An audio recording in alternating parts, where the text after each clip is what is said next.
अस्सलाम वालेकुम दोस्तों, इस वक्त मैं हूँ जी, जिस तरह के आप देख रहे हो जी, चतर एडवेंचर यानी कि चतर पार्क में हूँ और अपने दोस्तों के साथ आया हूँ जी। और आज हम बंदे भी मुख्तसर है, यानी कि ज़्यादा लोग नहीं आए, यानी कि चंद मखसूस लोग आए हुए हैं। इसमें हैं नियाज़ अली भाई, वहीद भाई, इनाम खान, रशीद खान और हमारे प्यारे भाई इब्राहिम। इस तरफ हमारा जी नन्ना मुन्ना बिलागर लियाकत अली हिजाजी।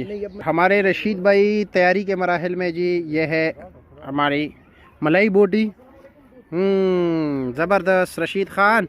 यहाँ पर हमारे जो मास्टर है कुक जी, वो तैयार कर रहे हैं जी चिकन बिरयानी।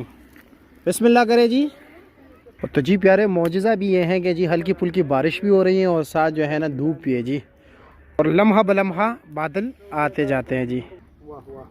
तो मेरे प्यारे भाइयों, आप लोग भी आ सकते हैं और एंजॉय कर सकते हैं। अपने फैमिली के साथ आए जी, खूब एंजॉय करें। दोस्तों के साथ आए, फैमिली के साथ आए, और यहाँ पर जो है ना सब कुछ खुद पकाए जी। जिसने भी आना है फैमिली के साथ, तैयार नहीं खाना है जी, खुद कुछ ना कुछ ज़रूर लेके आए।